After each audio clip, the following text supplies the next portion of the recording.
This episode of the podcast is brought to you by Very Hard to Submit. Go to vhtsny.com and check out their kimonos, compression gear, and apparel. This is a brand we are excited to be supported by. Their gear is high quality with a clean design. Go to vhtsny.com and see for yourself. Hey everyone, welcome to another episode of Grappler Union podcast. Javier Palomo alongside Anthony Zito. Our guest today is Robson Moura, 5th degree black belt and 8 times world champion. Enjoy. 8 to 6 minutes. That's what happens in that 6 minutes. You told me using any technique that works. Never to limit myself to one style. Keep an open mind. When I hit you to take part, we're here to take over. In order to become more peaceful, in order for you to become better and strategize your life. We're live, just like that, quick. See that? Fast button. Yeah, nice easy transitions there, Right. huh? Like jiu-jitsu, right? Yeah, Exactly like it, yeah. Robson. It's a dope name. I was thinking, it's such a like, who are you fighting? I'm fighting a guy named Robson. You're fucked. You're fucked. And immediately you're like, oh no, I'm good. Well, hold on, because like my qualifier on that is I look on the bracket list and I go, how many names does this guy have? Right. And how hard are they all to pronounce? Right. You know? That's so true. That's so true. So, I mean, welcome, first of all. Thank you, guys. Thanks for coming on and doing this. Yeah, awesome to have you in studio. It's going to be fun. I'm excited about it. Yeah. So you were at a seminar, obviously, today. Yeah, we had an amazing seminar at Branco. He's one of my black belt. He's been here for quite a few years. North Side Brazilian Jiu-Jitsu is, we come here every year. This seminar was really nice. We had a packed house. Everybody have a good time. That's a many things. Like just go there, try to give a little bit to everybody from the low belt to the high belt. And I think I hit the point. I think it was pretty good. Yeah, no, and I can confirm that because I was there. Yeah. Super happy to finally have an opportunity to train. And yeah, it was a great time. And he's a little guy like us. Not quite as little as you. Nah, it's a little You were a featherweight, right? 64 kilos? Yes, when I be competing, when I was competing more like on the IBJJF rules, I was fighting like a featherweight, like 64 kilos with the gi on. Mm-hmm. But like my normal weight is around 150. That's what I walk around. Oh, okay. Right. It's my fat days. Nice. Filling up on acai, right? Oh yeah. So you started jiu-jitsu very young. Yep. In Brazil. What part of Brazil? From my hometown, I'm from this town called like Teresópolis. It's an hour and a half on the mount. It's Rio de Janeiro, but it's on the mount. Okay. So to go to like to Rio, to the beach area, you go up to the mount. It's beautiful area. That's where like much of the Grace family they grow up. Like Hélio Grace and Carlos Grace, the whole Grace family, they have houses over there, and then like all this generation they will grow up in my hometown. And my hometown is very well known as a jiu-jitsu town. So if you go to my hometown, you go to like a pharmacy or the gas station, wherever you go, whoever you speak, they are black belts. Come on. So there's not a lot of like home invasions in your town. Right? No one's breaking into each other's houses over there. No. That'd be a bad scenario. You're going to get choked out. Wow, that's awesome. So, it's that's how I started training. I remember like I was 10 years old and I asked my daddy to do, always on Kung Fu movies, right? Watch Kung Fu, Bruce Lee, like pretty much every Right, you're in that same age as we are where that was the cool thing that was on TV and movies all the time. And then I came into my home and I told my dad, hey dad, I want to do Kung Fu. Yeah. And my dad, oh, you want to do Jiu-Jitsu? I was, sounds like Jiu-Jitsu, Kung Fu, sounds cool. I said, yeah, that's what I want to do. So he took me to a jiu-jitsu school, and the first thing I saw in my life was a guy, he was doing a front row. Uh-huh. He was jumping, it was a kid, he was a blue belt, he was jump over another guy. Yeah, like a leapfrog? Like, a roll. Like a dive roll. Dive roll, yeah. Okay. Yeah. When I saw that, I was, that's Kung Fu style. That's what I want to do, right? That's how they get you. Yeah, that sold me right away. And next day, I was already on the gi on, I was already training. And I remember I started training 10 years old, and a few months later, I got my first competition, 1989. Wow. My first jiu-jitsu competition, 1989. I lost on the finals. I didn't like the taste, and I don't like that losing taste. And I kept training, and the things I got to, work better. And that's where I am today, So that's how the Nice. thing started, yeah. So, who were you training with back in Brazil? Like, what was your... I started training under this guy called Jucão. Jucão is a Gracie Barra black belt. Okay. When I started training with him, he was a purple belt, and very, very nice guy. And Jucão was like one of the, I call like the generation of dinosaur. Like Jucão, Valide Ismail, Murilo Bustamante, Fábio Gurgel. Jucão was fighting against these guys. Okay. He was like always fighting these guys, and amazing jiu-jitsu. I had, that's I started training with him from my 10 years old all the way until my black belt. Yeah. But when there was purple belt, he moved away from my hometown. He moved to like Brasilia, the capital in Brazil. Okay. There was like hours and hours away. So he took me with him actually when I was 16 years old, purple belt. He took me with him. I was living with him there for 15 days. I missed my family. I was homesick, whatever. I moved back to my hometown, and was that I had a sponsor, and somehow they built the Nova União. So they had Jucão, Wendel, and André Pederneiras. They built this new team they call Nova União. They want to compete against the Gracie schools. Okay. And that's how I got involved in Nova União. So when they announced that, so Carlos Gracie Jr., he didn't like the idea, and he called Jucão because Jucão was a Gracie Barra guy. Told Jucão he couldn't do it. So Jucão back up, but they had a big sponsor behind, and the sponsor told him, okay, you can back up, but I need quite a few of your guys competing under Nova União. Okay. So then I was one of these guys. So I was training Jucão and competing under Nova União.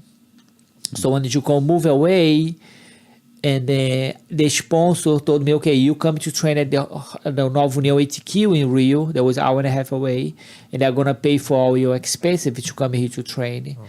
So that's where I started training with André Pederneiras. I started going like back and forth. Like, I was getting a bus like in the morning, like hour and a half away training, get the bus back home. Oh, jeez. It was rough. It was a tough time. And how was that? Like, so back, that was like, it seems to me like I paint a picture in my head of like how it was to be in Brazil training jiu-jitsu, and I'm thinking like all you guys did was just like go from school to school, and then this guy wants you to be on this team, and it was like just because it wasn't like is it as big as in my head? I think it's like everyone knows jiu-jitsu in Brazil. Yeah, was big, but not as like. Not like today it's more professional.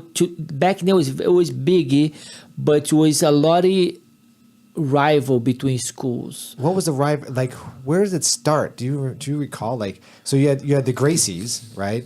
And Yeah. then was it because they were branching off and people were kind of like going with a certain person from there? Actually, it's funny you say that because I read something like online. Some guys was talking about when they created the first Gracie school. I don't know what year it was, but it's like, when the Hélio and the Carlos Gracie created the first Gracie school, ideally was not have a group of class. All the class was individual class. It was pretty much private class. Yeah. You walk in, you book your class, you have your gis there, they hang you the gi, you training, you give the gi back, they wash, next day the gi is ready for that. That was the whole idea. That's how they start. But they always had somebody come and learn. Oh, I like that, So they start create like group of training outside the Gracie school. That's how they pretty much the school start develop in Brazil, like in much of the Rio de Janeiro. But they had another line of the jiu-jitsu. They did the training under the grades coming from the father. Right. Father was the lineage training under Conde Maeda. So, and they had a lot of guys under that lineage, They didn't have any connection to the grace.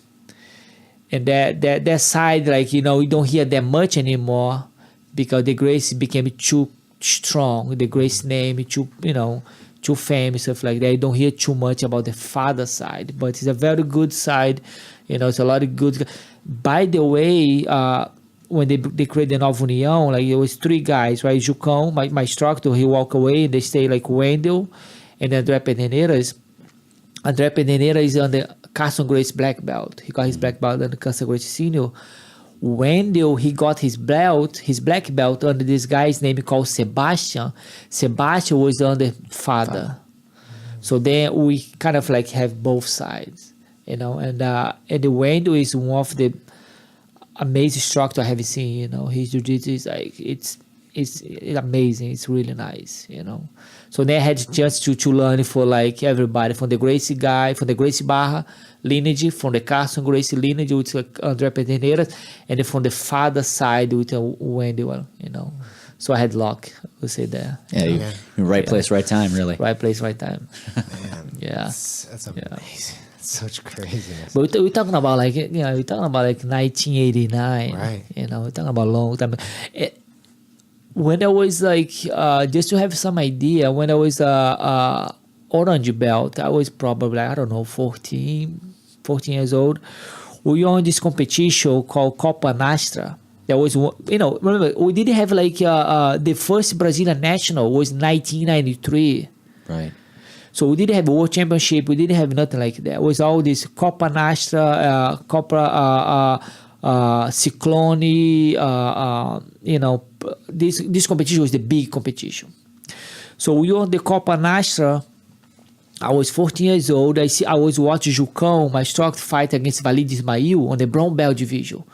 They were going to this war. Jucão lock Valide on the Kimura, put his hands, connect to his ear, like pretty much destroy his shoulder. Valide, get off the position. He was losing the fight by 6-0. He changed the fight. He won like 12-0. So Valide went to the final against Fernando Gurgel, Fábio Gurgel's brother. So Valide couldn't use his arm. He put his arm inside his belt, and he was fighting with one hand on the final, brown belt division. On the middle of the fight, guys from Luta Livre walk into the competition. Hugo Duarte, Eugênio Tadeu, all these guys, big guys, they walk in, they want to fight. They start challenging the jiu-jitsu guys. Wow. So Valide took the gi, started like they wanted to fight, like hands fight. Luckily, the event was inside the Air Force. It was inside the base. The base. So as soon as I started here, all these guys walking with the guns, it started like everybody was, whoa. Thinking about, I was 14 years old, right. Orange belt. I was, what the fuck is happening over here, right? So that's the few months later, though they were to TV, then a few months later they had the first like Vale Tudo. It was called Vale Tudo. Jiu-Jitsu against Luta Livre it was supposed to be 6 fights. 1 fight drop off the card, but they had 5 fights. Jiu-Jitsu guys like beat everybody. They won all the fights, and from that moment, Jiu-Jitsu spread out crazy. I was lucky enough to be there, just watch. I was a kid. I would just watch from outside. It's like, oh man, just dreaming, to be there one day. Who was fighting the Luta Livre guys? Jiu-Jitsu guys was Fábio Gurgel, Murilo Bustamante, I don't remember all the guys' name, but it was Fábio Gurgel, Murilo Bustamante. And is it like a jiu-jitsu match? It was Vale Tudo, MMA. Vale Tudo. Yeah. MMA. So these guys are throwing fists. No gloves. Yeah. And this is everything was like... This is 93, 90... No, that was before 93. Okay, yeah. before then even. So but there was like no rules, like... No. Vale Tudo back then was no rules. Vale Tudo was like you could it's like a street fight. Headbutt. Yeah, it was eye like... gouge, fish hook, doesn't matter. It was like... it was brutal. It was... And I was able to see that. And I remember the other show, and I think it was purple, brown. Maybe I was a black belt. I don't remember what, but I was on the fight with like jiu-jitsu against like capoeira. Okay. Amaury Bistet was representing jiu-jitsu. So Mestre Hulk was representing capoeira. We on this big stage, man, like so if you, I don't know how many people had there, but let's put it there number. If you had 10,000 people there, 90,500 people was jiu-jitsu. Okay. 500 was capoeira. Right. So what happened? Messi Hook knocked down like Amaury Bittetti. He knocked his ass down. Oh, wow. So the fight, they stopped the fight. They tried to bring the fight back, but Amaury Bittetti was off. He was like, he couldn't fight. He was knocked out. Right. So what happened is like, think about like 90,005 jiu-jitsu guys, the fight side go crazy everywhere outside the ring.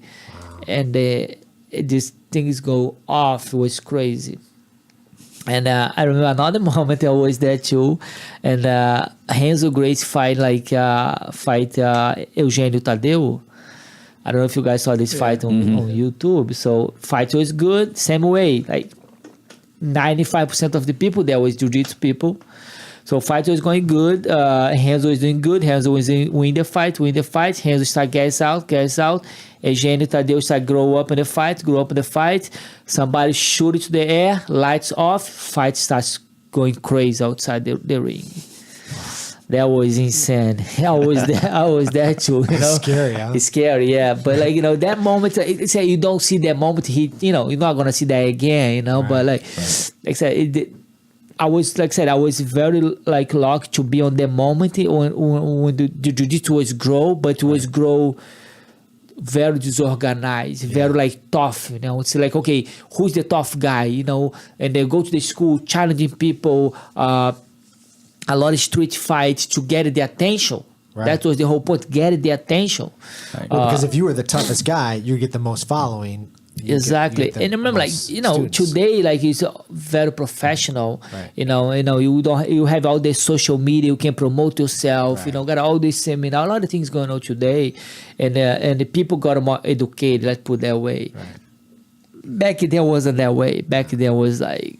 But in a street fight, did they, were people tapping in the street, or were they just get knocked out and they get armbarred? Actually, they do. They tap and everyone will stop? Yeah, actually they do. Really? Yeah, a lot of respect between that. Yeah. So even though even the Lutte Livre guys, they would tap out or whatever. That means stop. Yeah. At least that was happening. Yeah. Well, no one's getting curb stomped. I mean, I've seen, because there's been you can go to YouTube and see some of those particular moments, and maybe not all of them and whatnot, but there were guys with camcorders, and that stuff's been transferred over. And a lot of times it's you've got two guys fighting, but you got both of their teams are there too. So if something really, really bad happens, somebody's gonna jump in, right? And I think that probably happened a few times. Guys, it is nothing. Back in the years, when we started building the Brazilian national state championship, stuff like that, the federation was happening in the Carlos Gracie Jr.'s house. He had a big house, and he built a federation office on his garage. Yeah. So, and back in the years, you check the weights on Friday. So you compete on Saturday and Sunday, you check the weight on Friday. So on Friday, everybody goes to the Carlos Gracie Jr.'s house to check the weight. And thinking about all the schools there, it's a big rival between the schools, right? So they come there and say, this guy, I don't like you. Okay, put this guy to fight right now. They open up. They start fights right there. Wow. You can see on YouTube, you can put you see Ryan Gracie find this guy. Of course, Ryan Gracie. Yeah, and they have a video on YouTube. Ryan Gracie always find this guy from Manaus. And Ryan bite his ear, and he took a piece off of his ear, and they'll fight. And then I remember, you didn't like him that much. I wasn't there, but I saw the video. Yeah. This guy from Manaus, this kid back there, I don't know, early 20s, he was with Valide. I was with Renzo, and this guy was with Valide. And this ear was bleeding everywhere, miss a piece. And Valide looked at the ears, don't worry, man, you're fine, just keep going. I was, what? That was crazy. That's pretty much how it was back then, Wow. But and then eventually, things started getting better. The competition started getting more professional. Guys started getting more sponsorship, stuff like that. And now we see the jiu-jitsu just grow. grow a lot. You know, you see people living like the jiu-jitsu dream everywhere. Not only Brazilians, you know, because I remember back in the years, quite a few years ago, was more like Brazilians run the schools, Brazilians do this. No, now you see like a lot of guys from different countries. They run this successful school. You know, they doing really well. You know, that's very nice to see that. You know. Yeah. So, It's funny too, because like it was just the other day I saw some article posted that like Renzo and Walid have some kind of match coming up, or somebody's trying to set that up. Oh, really? Well, Yeah. he was fighting Royce, right? In 90. Yeah, that's the 94 or famous. something like that. That's the famous fight where he put Royce out with the clock choke. and Valid fought Renzo too. They fought on jiu-jitsu mat, and Valid won the fight. You know, and now they're talking about like to set up a fight again, but Right. it'll be like MMA fight. Right. I think it'll be interesting to see. You know, I think it'll be like I would love to see that. You know, because I've been seeing this. I grew up with these guys. You know, and as much I love the new generation. When I see guys like that, they're about to get a fight. I get way more excited about it. You know, what I'm Right, saying? because you grew up with them and I grew got up the there. memories. It's like, you know, it's a big fresh, you know, a lot of things come back on my mind. You know, so I said, man, it'd be nice to see that two generation like get back on the mat. You know, do like Renzo just fought like few months ago. He fought Yeah, in like one championship, something like that. Yeah, it's oh god, it used to be One FC, I think, and now it's just One, I think it's called. Yeah, and he fought Yeah. like this tough Japanese guy. He's been fighting forever, and Renzo did amazing. You know, so Yeah, took him down, got the back, choked him out. exactly. Textbook. Yep. There's a lot of tournaments now that I'm not even like. Can't even keep up. Rise now. I never even heard of Rise. RISE. I didn't Yeah. even know that was That's a thing. That's a thing now. There's so. I mean, it's That's just been around a while. Has it been? And I've never heard of it. I saw it on Instagram on Flow, and I'm like, oh wow, there's another one. I didn't realize. You told me last time about the quantum. Quintet. Quintet. Quintet. Yeah, that's I gonna be in didn't know about Vegas that. soon. Like, Yeah. You told me, I was like, oh, Yeah. I've never heard Yeah. of that. Yeah, did you see Gordon Ryan's in that one? Yeah, I Yeah. saw that. It's on Team Alpha Male. And, Team Alpha Male. yeah, That so- one gonna happen like a week from now, something like that. Yeah, something like Yeah, that. it's in Vegas. Yeah. Yeah. Is it the same weekend as the McGregor? McGregor fight? I don't or know. I man, think I'd have so, to, yeah. I have to Yeah, look it that is, up. it is. I think It so. is. Yeah, Yeah. Shaolin is gonna fight a good friend of mine. He's fighting for like Polaris team. They have Polaris like. He's Craig fighting. Jones' Yeah, team. it's funny because I don't think they have a wage division or something like that. No, so the Quintet rules are pretty unique. You get to field guys in different weight classes all on the same team, and then you get to pick the order that they go out and compete in, but the other teams get to pick their order too. So you don't know whether you're going to have a bunch of heavyweights Okay. in that first round, or you Right. could have like two light guys or a tiny guy and a big guy. Like it can, yeah. Yeah, I mean, I don't know all the rules. Although a friend of ours, another podcast called Grappling Rewind, they do they know everything about rules. So if you guys want to check out Grappling Rewind podcast, they're good guys. They'll explain it all. They explain everything and they do a whole breakdown of all the fights and stuff like that. So it's pretty cool. Nice. And yeah, we should be more. We should be more like them. Is that what you're saying? No, I'm not saying that. I'm just saying you think we know a little bit more, but that's okay. We are who we are. Yeah, I can't keep up with all the rule I can't sets. keep up with all. No. I study the rule sets that I'm going to compete under. That's right. And then the ones where I have students that are competing under, and I'm like, oh gosh, why do you guys have to do 5 different tournaments in the same week? You know, We this- were same just month. talking about that when we were driving here about everybody have different rules. Yeah, that rules it's complicated. It's Has it always been like even from when you were competing back in the early No. 90s? There was no. Oh, problem like that, no, right? back in the years, I remember it was like we had like one referee and 2 guys outside. It was a yellow flag and a red flag. So you score point, the guy make point. So it was not event. It was not like nothing like that. You know, it was not. They were not call like stalling position. You could stall it for like 10 minutes without moving. You know, but that was not happening because the fight was way more dynamic than it was today. In but what the way? rule- In what way? Like compared to back then to today, is it the competitors have changed? No, I don't think the I think the competitors we have today, they are more prepared physically, and they have more technical skills than the competitors back in the years. But the competitors back in the years, they'll fight to the jiu-jitsu. They'll like the way advice like, today these kids they'll fight to win the medals. They wanna like, oh, I wanna get the medal, and they even have to hold the position for 10 minutes just to get the medal. I will. Right. Back in the year, it wasn't like that. They were hungrier back then. They were hungry. They were hungry to show the jiu-jitsu. Right. They will fight it through the jiu-jitsu because we need that, the attention. Yeah. That's something we just spoke now, right? We need the attention to be on the attention. Like I said, to be on the magazine. How many magazines we had back in the years? We had pretty much one magazine. It was a Grace magazine. So for you to be on the Grace magazine, you have to do something very special. Right. It's not just be a champion, not just win the medal. Right. So that I think the mindset was different than was today. And I know a lot of tournaments are trying to bring that mindset back with sub only and stuff like that, fight to win.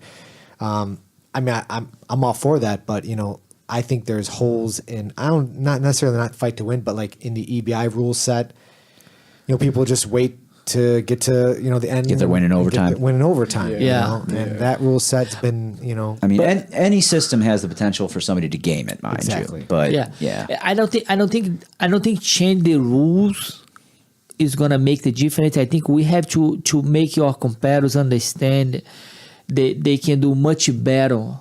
I tell my guys all the time, like back in my school, I say, guys, I prefer you go to the competition and you lose the fight. But I can see you give your best. You really try, to work on your skills. You put everything you have over there. Right. Then see you go there, lock somebody on the 50-50 position, and you don't do anything, and you don't allow the guy to do anything. Then at the end of the fight, you're like, oh, I won the fight. So, yeah, but it's not. Right. It's not like say the way I grow up is not like that. Right.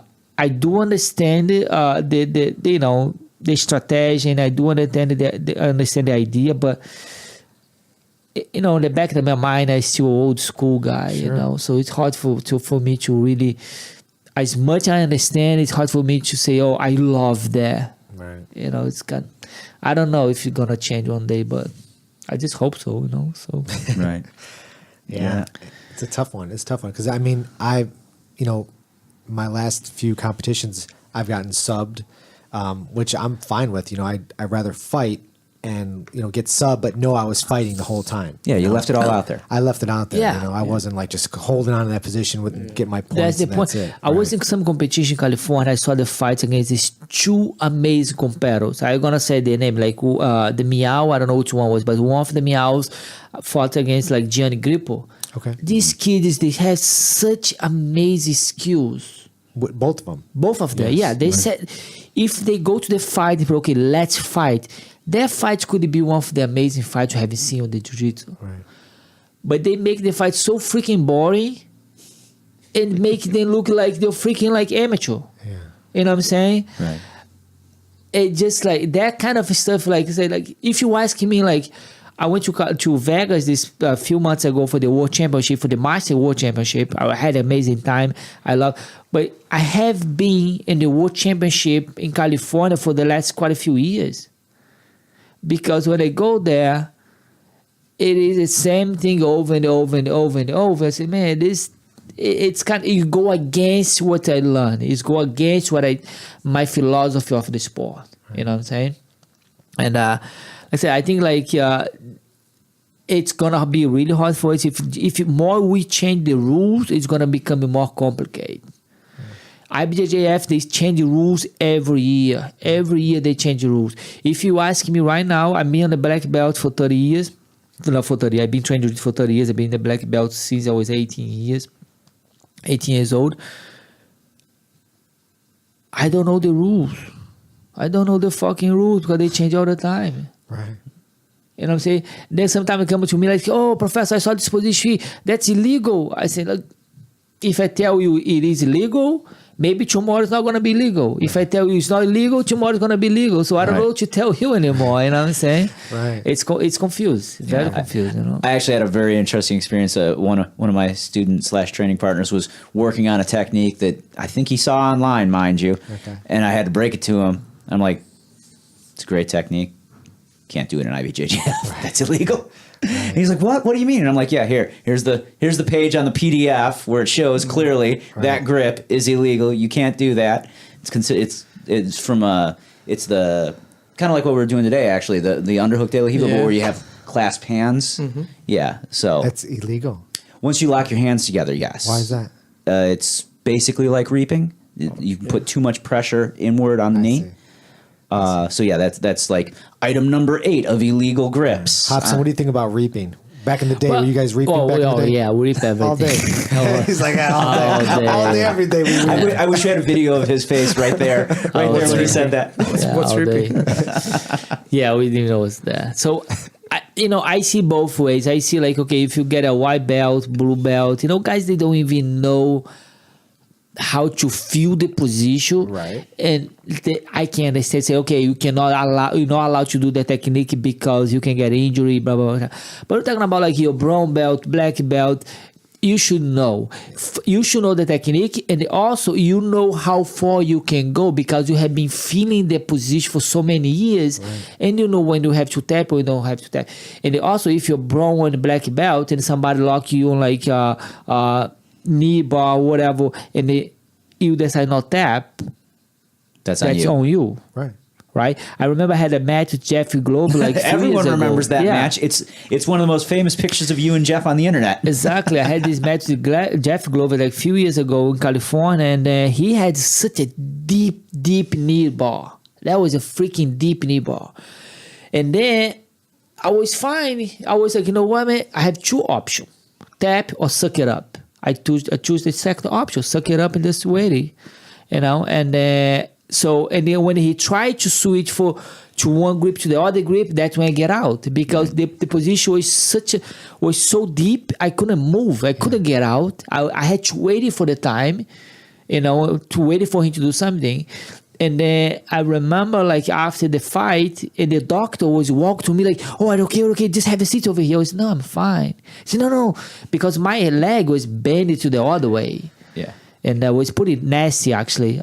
Today, when I see the picture, I'm 40 now. I see this picture. Like, why did I do that? Whoa, yeah. So what I did But there? you were totally fine afterwards? I was fine. I was completely fine. And The look of calm on your face is exactly. is incredible in that picture. But I felt the position. I felt, okay, I know how far I can go. Yeah. Right. And I'm saying I've been doing that for a long time. So I think like that's, when they talk about knee rip, stuff like that, I'm okay until like such belt collar, but up, I don't know. I think just something else we have to do. Yeah, but always the argument is that, well, if you start teaching them at a young age, then they'll really know, and then they'll be able to master that position or be able to be, more aware of that position. Right now, going from, let's say, white to blue, and then they don't know anything about leg locks. You start leg locking them at blue, and they're like, I don't know what this position is. They don't even know what any of those positions are. Yeah. Because all they're learning in a white belt is, everything above the waist. That's why I heel hook my white belts. That's why he likes his white belts. But I mean, I see the argument both ways. I see, yes, I agree.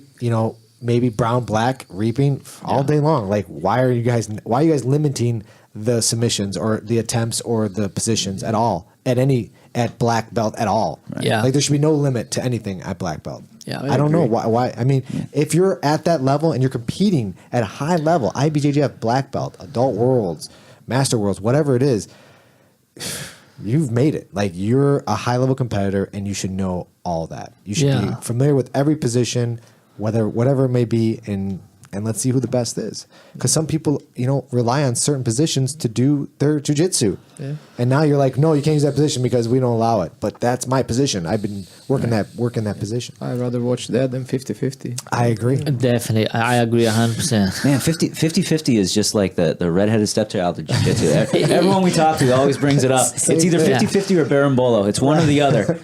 But remember, like, I'm not against the 50-50. I'm against the way they use the 50-50. Right. No, I love 50-50 when like inverted heel hooks are on the line. Right. Yeah, exactly. Open up all the options.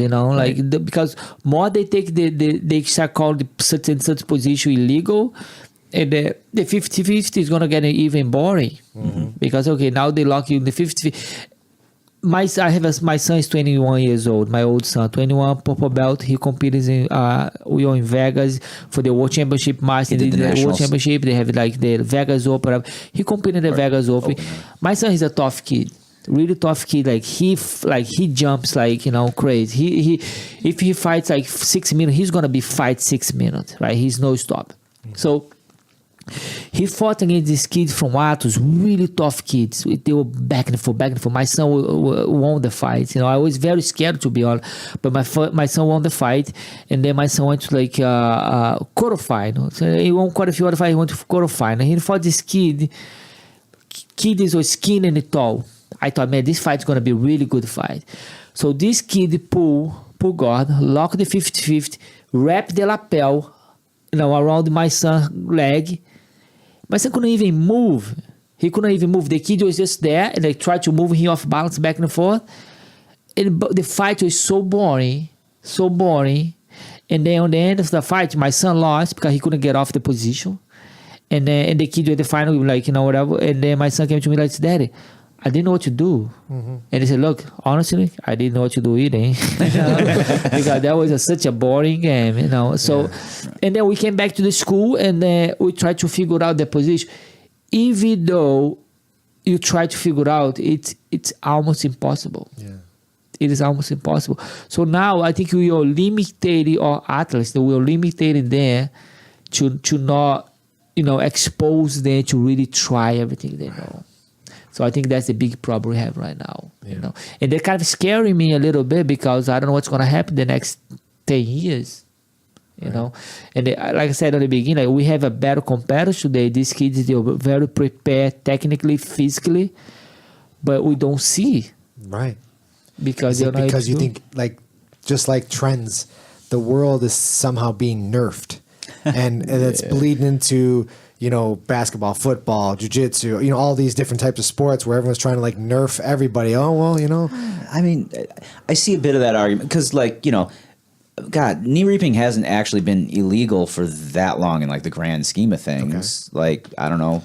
Well, just in the mindset of teaching the kids, that's years. Okay to just grab or, get into 50-50, grab the ball, hold that position, and that's your game. And here you go, you get a trophy for that. Advantage, right? You get advantage, and there you go. But that's people gaming the system. That's people gaming the system. That's not the IBJJF taking. Well, okay. I mean, maybe there was an inverted heel hook as an answer to getting out of that or something like that. So if heel hooks were on the line at purple belt, maybe that was an option at some point in some tournament. But in the IBJJF, but someone taught that kid to do that, this, and this is how he's going to figure it out on his own. Or he figured it out on his own. Yeah. But at some point, he thinks that's okay. Well, that is though. It's okay. That's the game. That's the game. Unfortunately, that's he's not doing anything illegal. Right. But he's going to grow up and then be a black belt. Exactly. And then he's going to pass that same tradition on to his. And sooner or later, it's all going to get watered down, right? Eventually, over time. That's what he's scared about. How do you stop that? Right. Yeah, how do you stop it? Well, you gotta do some combat jiu-jitsu, some MMA, a lot of no-gi. And can't stall the same way. The other thing, sometimes we see today, I got my black belt 1996. I was 18 years old. I got my black belt. And I've been a competitor for all these years. A lot of people today, they see they see the beating bolo, they see the 50-50, whatever. Say, it's new. It is not new. This game is being there forever. Right. But back then, they are not used as much because people, they don't want to be stuck in one position. They want to fight jiu-jitsu. That was the whole idea. I remember when the beating bolo started getting very famous over here. Beating bolo, the meows developed the beating bolo. No, they didn't. Right. They didn't develop the beating bolo. The beating bolo was there already back in the years. They built more tools from that situation. Right. You know what I'm saying? Like foot locks, heel hooks. This been there forever, but they build different ways to apply this kind of position. Right. But what we've been doing, we shoot this down. We just we limited, like I said before, we limited our athletes to develop new things because they're just so stuck, like, on the 50-50 or this position. They don't want to try anything new because they're so scary, and I don't know what answer. Like, I don't know what to do. I don't know what we have to do, and I just know more we change the rules is not gonna help. Right. I don't think that's gonna help. I went to like this like a referee like IBJJF does this referee course like before this big competition. I took one in Miami. I said, let me check it out, man. I went to Miami. I'm gonna be honest with you, that's the boringest thing I have in my life. It is so freaking boring because it's a bunch of guys asking questions. Oh, how if I do this, if I do that? No, it's not if you do this, it's not if I do that.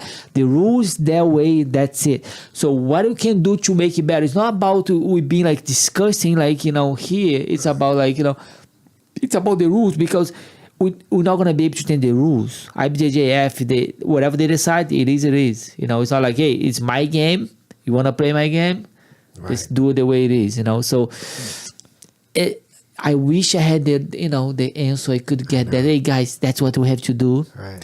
I hope somebody, maybe a peer with like a good answer, a good idea, and they follow. But right now, a lot of people are working on it. I mean, Eddie Bravo, right. all these tournaments are working on trying to figure out, trying to solve the problem. Solve that problem. And I do like Eddie Bravo idea. I don't like when they start mixing up the grappling, this like this slap on the face. I don't like. You're not a fan of that. I'm not a fan of that because I think you get away from the sport. I think you get it too like a lawsuit. I'm not saying too aggressive. I don't know. Just like it's. Well, you feel like if you want to do that, you should do MMA or yeah, okay. I think so. Yeah, I think okay, you want to do that, okay, go for MMA because I think you're grappling. Let's not confuse one thing to the other thing. Mm-hmm. I don't like that, but I do like when he does like the IBI. They go like EBI. I do like that. I like the rules. I think it's a very cool thing to do. But they start mixing it up. I was watching like one fight. I think it was I don't know. I forgot the guy's name. Whatever. This guy was trying to go like heel hook. The other guy just slapped him in the face like, "Yo, get off here, bit." I did. I couldn't watch more. I said, get out here, bro. I'm not gonna waste my time to watch that. Right. But it's me, So, but on the other hand, I like what he's doing, So. Yeah.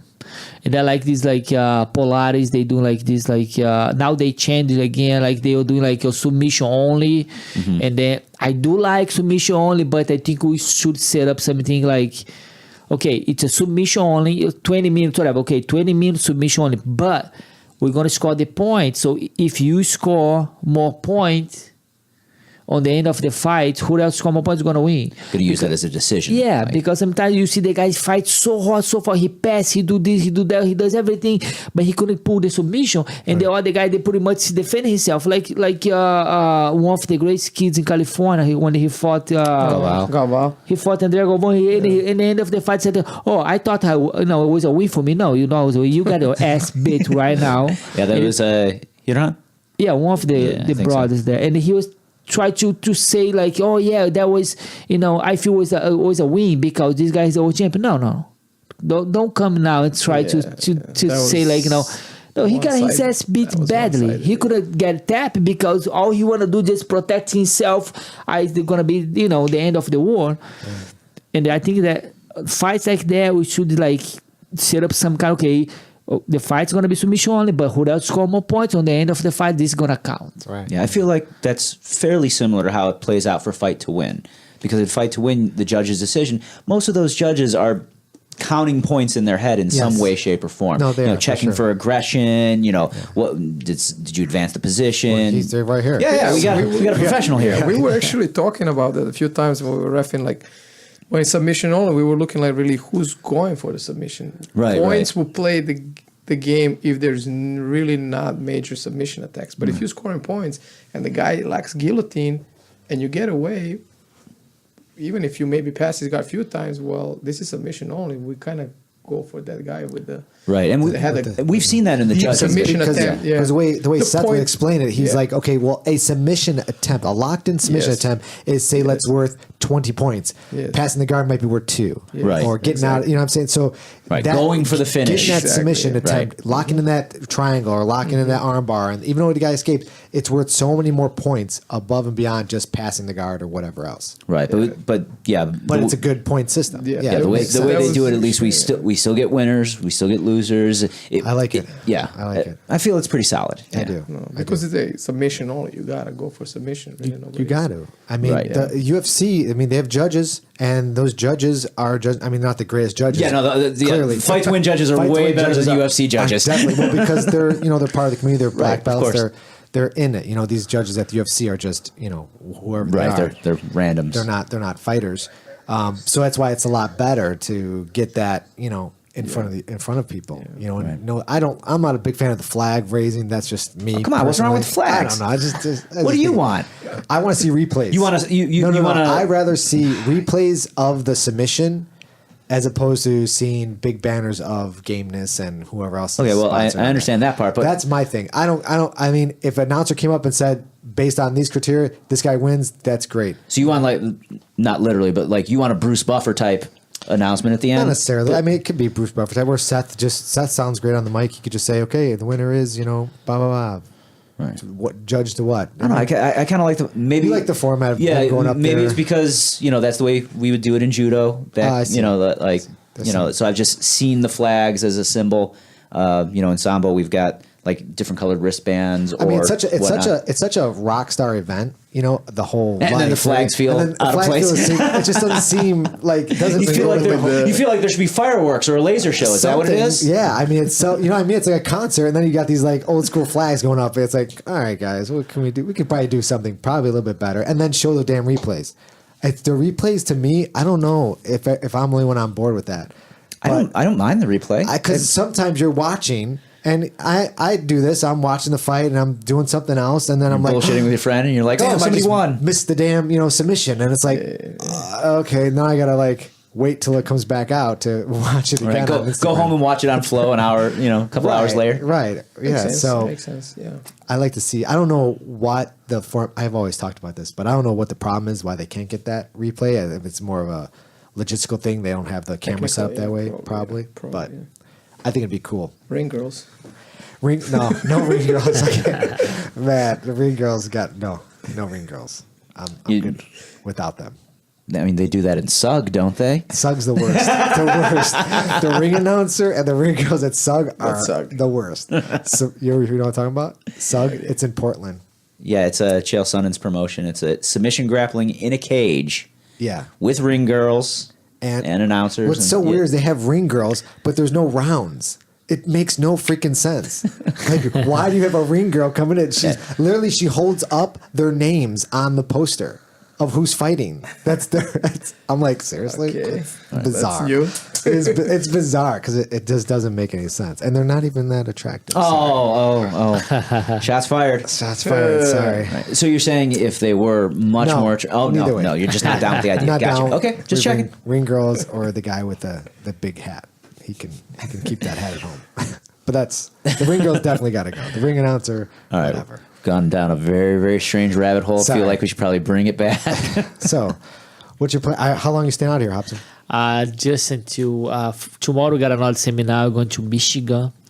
Okay. Then pretty much fly back home on Monday morning. Back to Florida? Tampa, Florida. Yeah. So you originally were in Delaware? Is that what you said? You came Yeah, out my here? first 2 years in America was in Delaware for 2 years, and then So wait.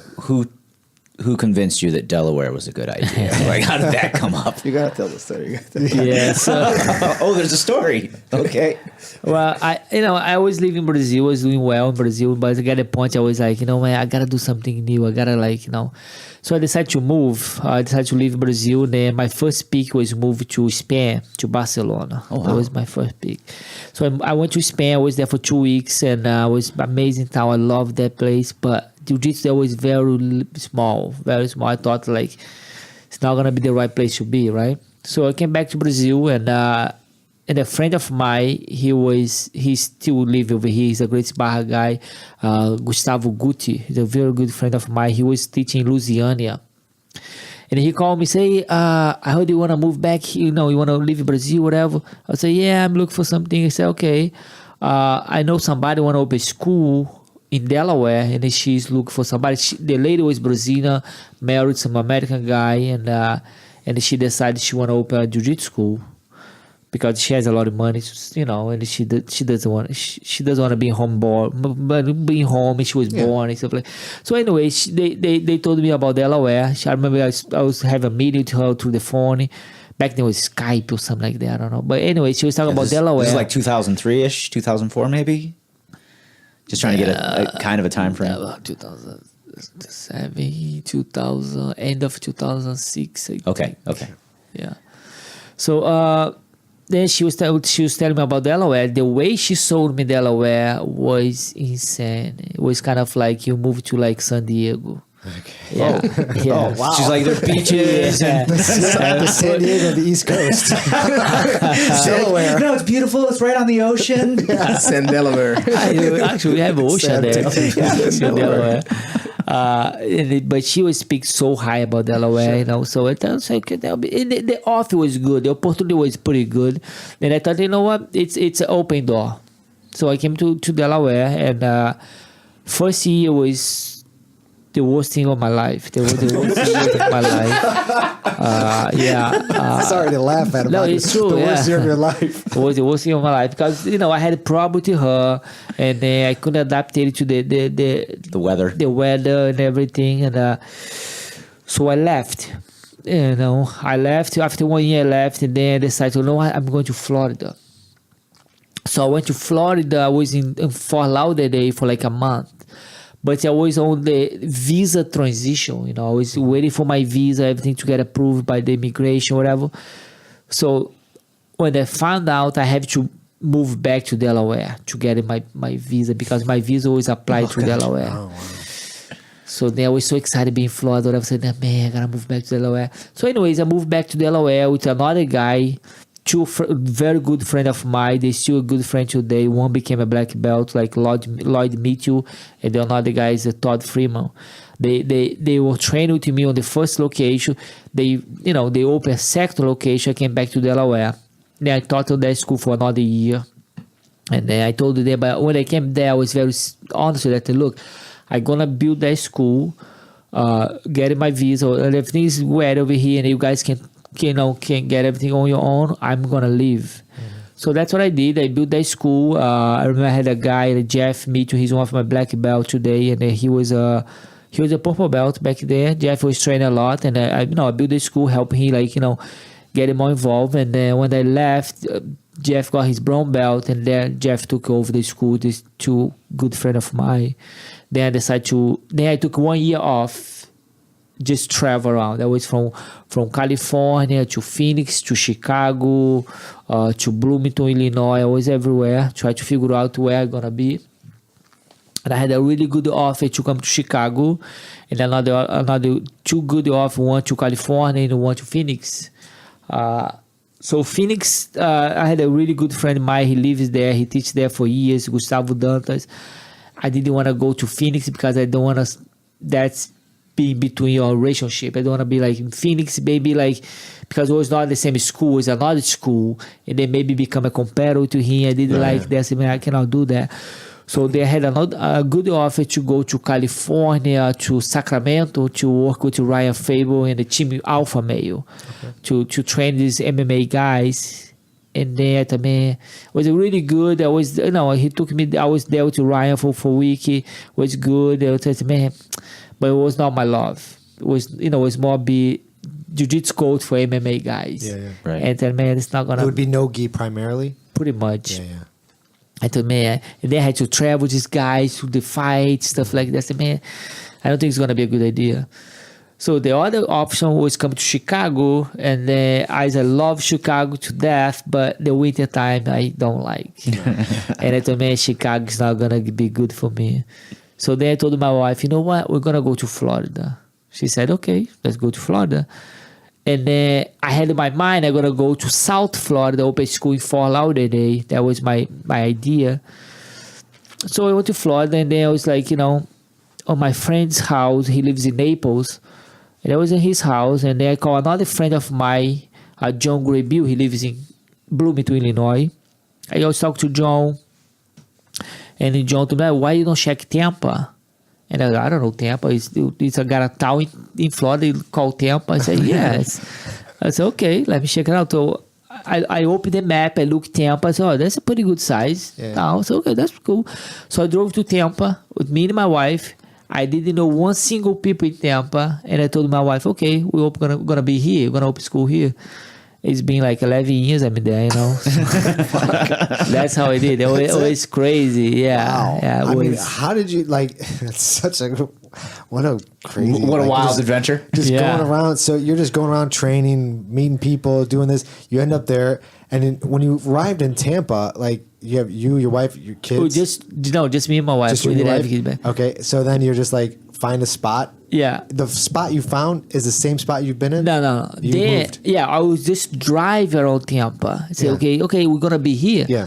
So there, I rented this apartment. There, I look for house. Like, okay, where we're gonna live. So I look around. I found this place. They do like a 3 months rental. Oh, okay. So I rent this apartment building, and then we live in this apartment building for 3 months. Then I start looking around. I couldn't find anything. I couldn't see anything. So I start call people. I call a friend of mine, Danny Dream. Danny Dream, he's in Little Rock, Arkansas. I called Dan. I say, Dan, I'm in Tampa. I'm going to open school in Tampa. And he told me like, oh, I have a good friend of mine. He has a school in Tampa. And I think you're going to like him. So Dan introduced me to this guy called Anthony Kuntz. Anthony has he has a Taekwondo school. He teach kids during the day, and the night time his school is closed. Okay. And the Anthony said, oh yeah, you can teach jiu-jitsu here at night time. Beautiful. I said, okay, that's a great start. Right. So I start over there. The things start pick it up. And then the school started getting small. Anthony and we moved to a big location, and we opened we had 2 mat space. I had 1 mat just for jiu-jitsu, and he had his mat just for his taekwondo, for the kids, whatever. The school kept grow. And then I told him, okay, now it's time for me to move on my own. So then I left. I put one of my black belts there, and then I left, and I opened the other location. That's where I am for the last, 8 years, something like that. Wow. Yeah. Incredible. Yeah. I'm kind of the guy, I believe nothing's going to go wrong. Obviously. I said no. Awesome. Everything's worked out so far. Yeah.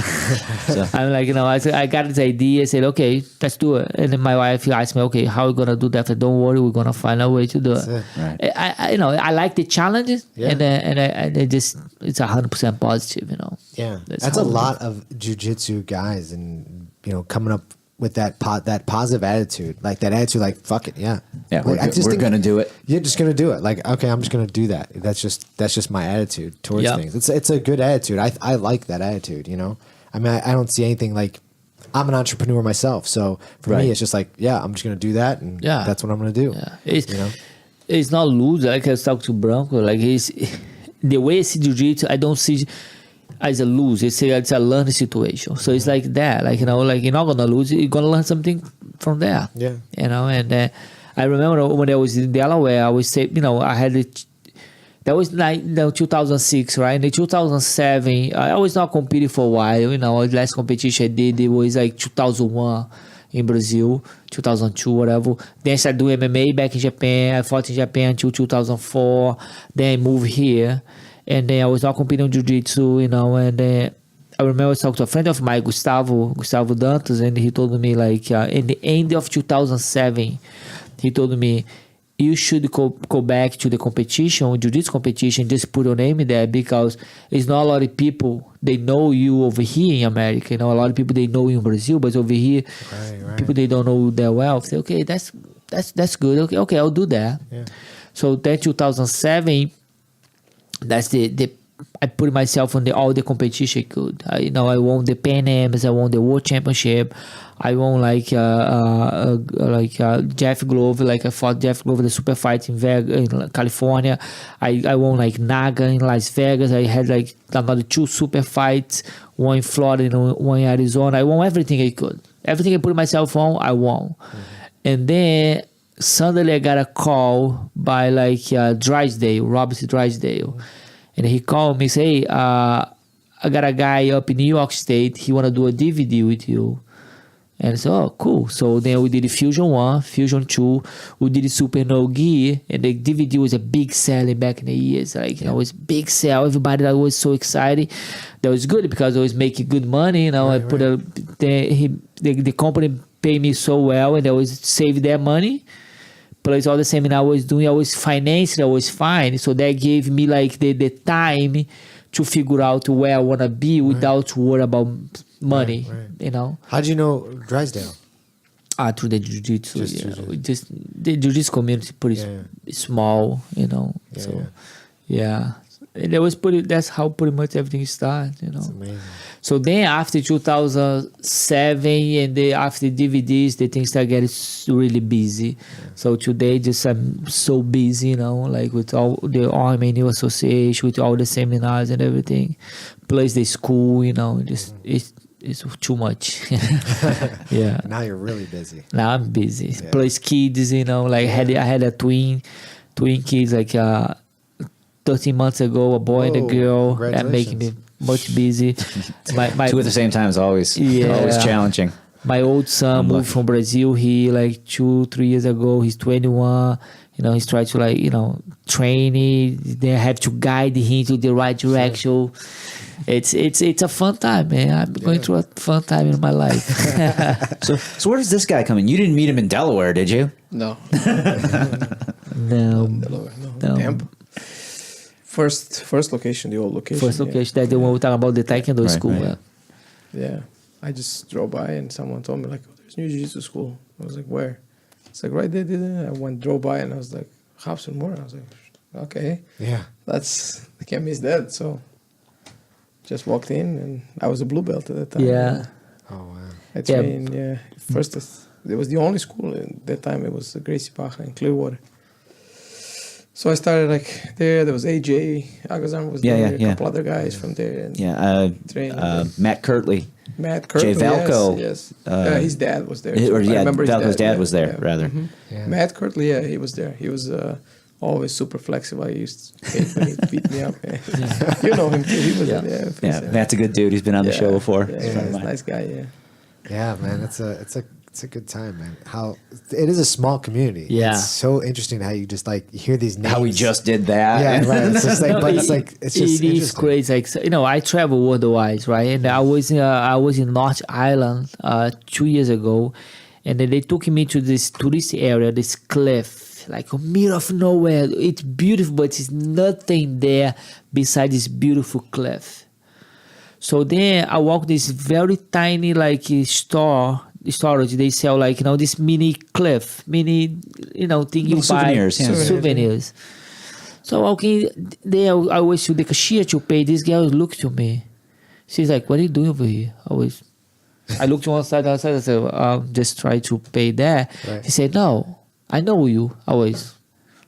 No way. I said, no, you don't know me. She said, "Yeah, I know you. You're a jiu-jitsu guy." Oh yeah, I said, yeah, my boyfriend is your big fan. I hear your voice every single night in my house from these DVDs. I was like, what? You ruined my relationship. Wow. I was, what? He said, yeah, it was so funny, because it was I was not in a big city. It was I'm telling you guys, there was nothing there besides this cliff. And your DVDs. Buy a cliff, get a DVD. And that's how, it's jiu-jitsu sometimes you feel it's a small community. No matter where you go, and but one thing I love about jiu-jitsu community, you can be a blue, purple, whatever belt you are, you decide to go from here, from Chicago, you go for worldwide trip, you go to I don't know, Paris, right? So you go in Paris, say, look, you know what? I'm gonna take my gear, walk in some jiu-jitsu school, and you knock down, in some school door, they're gonna treat you so nice. Yes. They're gonna, come here, they train, they're very friendly. Right. They're very happy to have people, go to all the schools to train. That's very nice. That's something that never happened back in the years. On my time, no way that could You couldn't happen. walk into a jiu-jitsu Nope. gym. No. You couldn't- When did that change? What changed that? Is I don't think it UFC changed that overnight. that? Because all of a sudden it's like, oh no, we welcome you, as opposed to we're going to kick your ass now. Right. Like that was like. Sometimes they welcome what you year did and that kick change? your ass. Right. That does happen that too. That does happen also. I think like the UFC definitely helps, Yeah. big time, definitely. And it was so crazy in the point like if you train under Gracie Barra and you walk in the street with a Gracie Barra t-shirt, you get in trouble. Or other way, you walk in the street with you feel like you walk by yourself with a Gracie Barra t-shirt and suddenly you face like 5 kids. They come from like Novo Union or Carson Gracie. So they see that t-shirt, they rape off your t-shirt. Really? That was the point where it's crazy. Was the problem.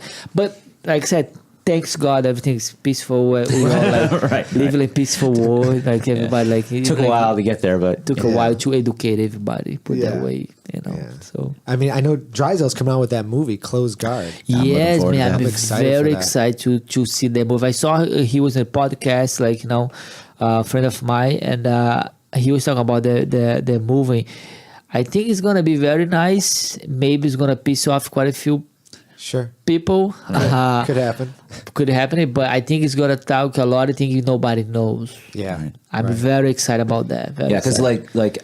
I've read some of, because fortunately it's been translated because I can't read Portuguese, but I've read some of the stuff that he references when he talks about it, and then he talks about other stuff, and I'm like, we were talking about newspaper clippings or interviews with guys in Brazil who I'm like, like red belt in Brazil that we just happen to be talking to. I'm like, oh wow, this is going to be amazing. Yeah. And the worst thing about it, the thing that upsets me the most is it's probably going to be like 90 minutes, and he's probably got like Oh yeah. hours and hours sure. and hours of great footage, and you're just going to have to trim all that down to make it into a movie and do the narrative.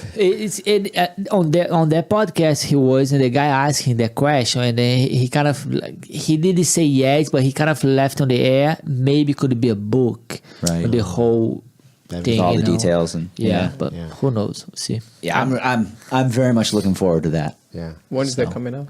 Not soon enough. Right. I have no Yeah. idea. I think he mentioned something about December, but Yeah. it's a lot of work. It's a Well, lot of work, right. So the last interview I heard from him, he wanted to get it out this year still, but he was like, the quality of it is the most important thing. So if it gets pushed to next year, so be Because it. he's doing reenactments. Yeah. So he's- for certain scenes, they're doing, they're going to have Like a actors. So documentary or Yeah, I'm not quite sure if it's going to be. Well, it's a yeah, it's- docu something. it's predominantly a documentary, but like nobody has like the full nobody's releasing, I shouldn't say nobody has. Nobody's making available to him like the full footage of like Elio versus Kimura.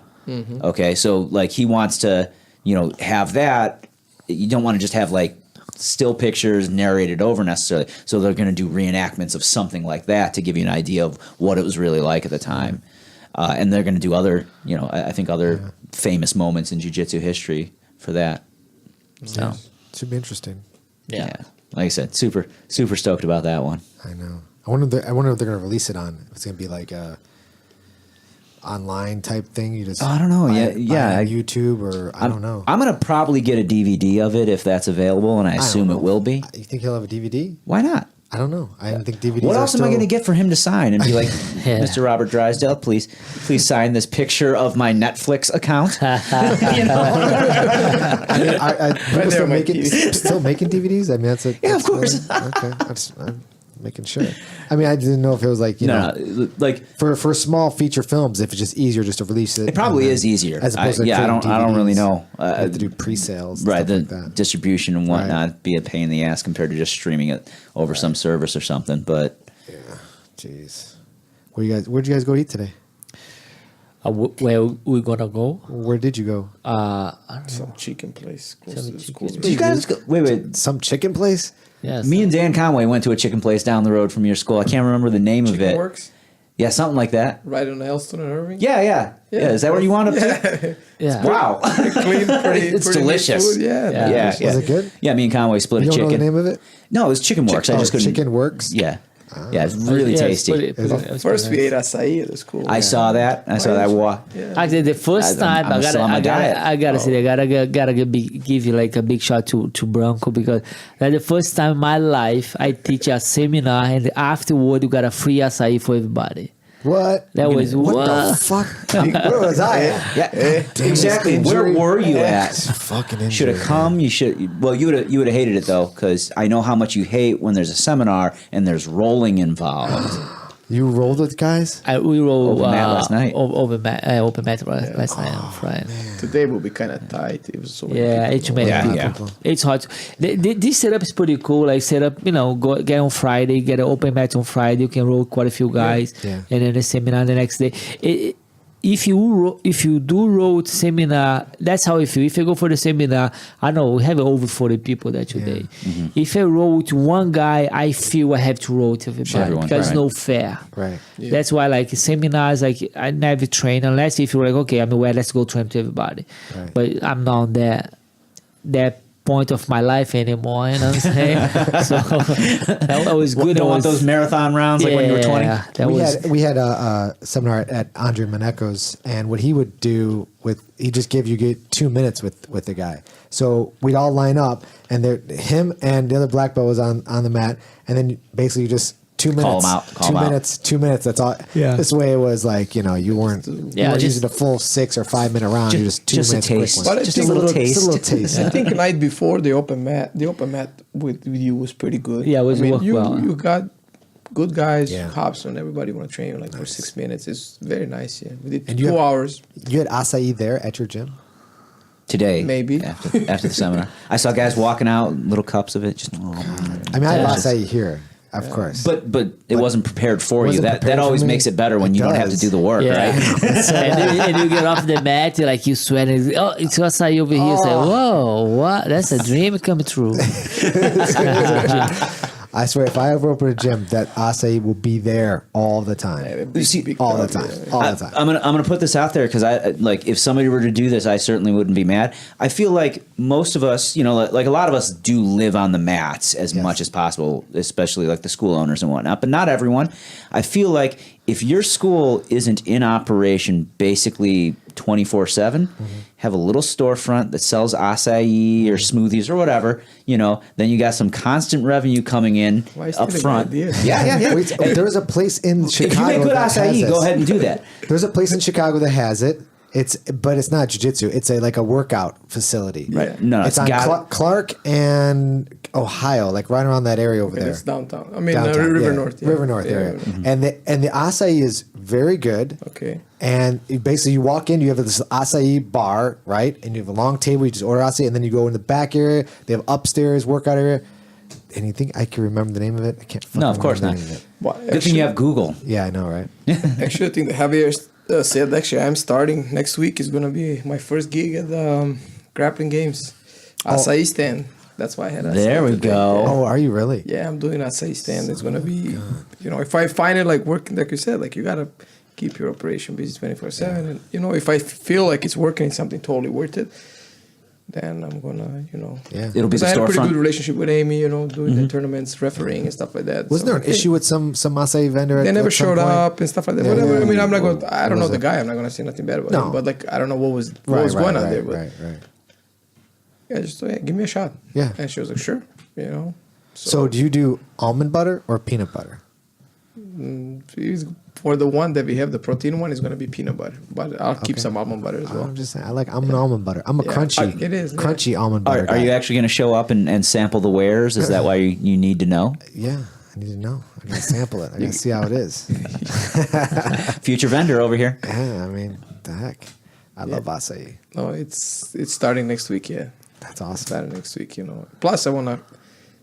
My younger students, like 19, 20, they want to work. It's a opportunity for you to work. Right Yeah. now. Go compete, come back, sell some acai. We'll Right. switch places. And stuff like that. Get kids busy. Keep them off the stupid things. Yeah, I agree. Get everybody happy. Make some extra cash.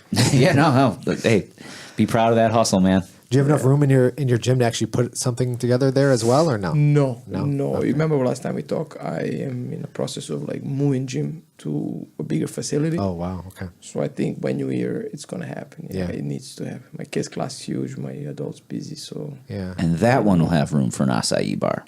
yeah, yeah. You should. I gotta look it up because this place on Clark Street. It's really cool how they did it. Like the And design of it, or everything. or It's okay. just the it's taste clean of it. design. It's freaking- there we go. Got him to say it. yeah. That's Zito's It's catchphrase. Really, really well. Here, let me see. It's called Graze, Graze, Graze Studio 3.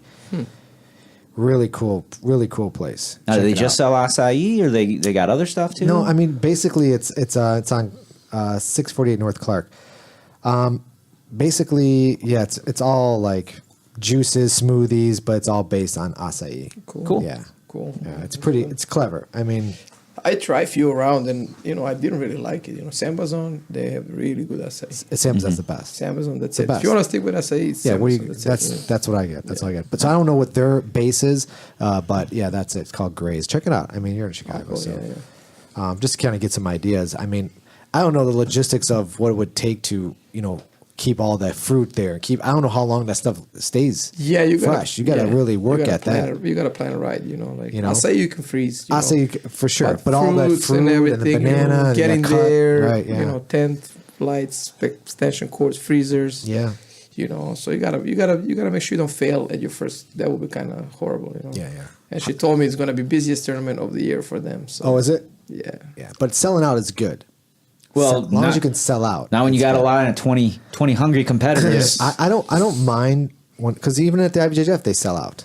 Yes, they sold out. Yeah. they sold out. I mean, That's the way it if you is. sell out, you ideally want to sell out towards the end. Of course. You don't want to sell Right. out by noon and be like, No, we of course failed not. big time. Right. Like, But you want to sell out because then you ideally, know it's good. Yes, Yeah, you for don't sure. want to go in waste. That's No, for you sure. don't wanna go to Yeah, waste. you'd rather than go in Yeah. waste. So Right. Good product. you can't make strawberry soup.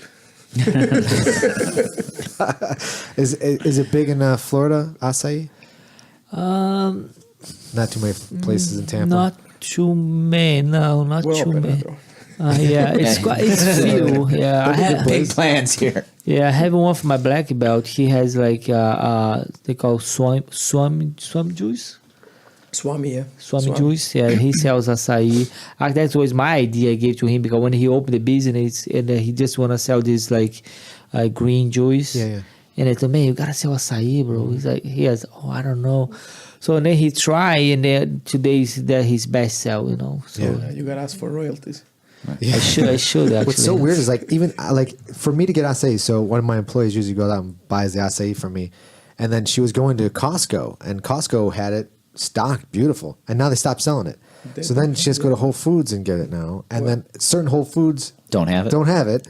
I'm like, what? So like Elmhurst Whole Foods has it, but if you go to Hinsdale Whole Foods, How they're do they always sell it? out. Like a big tub or a small tub? No, they sell it in packs, Individual like packets. individual Yeah. packs, No. a 4-pack. I get this like Then you put 3.2 you gallon brand. tub. Yeah. No, this is like already pre-made 3.2 gallon tub. Scoop it up. Come on. that's it. Where are you getting that from? I'm trying to give Yeah, off air. Hold on. So you're saying I need a bigger refrigerator? That's pretty good. And That's a a good freezer. sign. Yeah, Okay, I just need a that freezer. little cube tray that you got in there That's not in the gonna work. freezer's not going to cut it, man. I'll get a big freezer My for you. idea is to go over there and not get killed by hungry competitors. Like work efficiently. Bam, bam, bam. Get out. Bam, bam, bam. Right. Get out. Yeah. 1, 2, 3. 1 charging. One Right. serving, I mean, going to that Graze, Moving. it takes them about almost 10 minutes to prepare an acai bowl. Oh, geez. It's not a quick No. not a quick process for the. I mean, they've got kids working behind the counter, whatever, but it's just not a fast process. But that's because they're making the smoothie mix through the whole process. Probably. I guess They're probably doing this is something. already made. Yeah, Like, yeah. This is like. and Everything's blended up. nothing's cut up or they're probably cutting There's like a everything 10 per steps thing. cut down into that. Bowl. You got to be efficient with that. That's the whole idea. Just be Gotta be efficient. efficient. 1, 2, 3 out. 1, 2, 3 out. 1, 2, 3 out. That's it. So here at this where we're at the Ferrer Pan Fitness Factory here, and he's actually building out a juice bar. I'm not gonna be. I don't know if it'll be acai. I'll tell him to get acai, but Tell him Robson Moura said, that's the gangster That's the move. thing. So they're gonna be building out here. I'll show you. You haven't gone out there yet, No, have you? no. No, we'll show you. I'll give you a little tour. But they're going to be building out a juice bar, and that's his plan to do, juices, stuff like that for fitness. I mean, it just makes sense to put those two together. Yeah, I don't know why. Yeah. Oh yeah. Why not? If I had a room in my school, I would probably think about it. Make small. I should think about that. Putting something in my school. I mean, why not? The only thing is like the food beverage license, something they help inspect and stuff. Yeah, that's a little bit of a Right. It could be a little bit pain in the ass, but But I mean, Or a no lot one of needs to know I look about at it like this. So a lot of people are coming there. Like I train when I go train them there 3 hours. And afterwards, I'm hungry. Right. If I don't have to leave right away, I could just relax and then have a acai bowl afterwards. and it feels good, like great. if you finish class, let's say at 9. By the time them up to school's like 9:30, like I don't want to eat nothing because I want to be able to sleep. It's Exactly, like right. heavy. You want to take heavy, Hey, right. why not say bam, bam, Yeah. bam. Yep. It fills you up. It's light. You sleep fine. It's no great. problem. So I think it's pretty good. I like it a lot. Yeah. Oh man! All right, I know it's getting late, and Javi's got to get to dinner Yeah, at some point. at some point. All right, Hobson. Are we showing any technique today? I have requested some technique. I saw some pretty cool stuff today at the seminar that you missed. So I guess we'll. Yeah. I guess maybe we'll get them to share that for you. That'd be awesome. All right, let's think about it. Right? Let's do it. Let's We get gotta out keep there and do it. secret, right? He missed the seminar. Come yeah, on, exactly. man. Yeah, well, only a taste. A taste. all That's that it. taste. Just a This taste. was a Just a taste. BJJ history podcast. Man. This was awesome. I was like, yeah, Hobson, it's a listen. pleasure having you on. But where can people find you? I mean, I'm everywhere, to be honest. Like, like I'm all over social media, and like, I've been teaching, like, I like to teach. I'm always teaching class back home. I'm always like on top of that, always travel for my seminars, stuff like that. Do you have all your seminars listed out on your website? Yes, I do. On my calendar, so everything is there. What's your website address?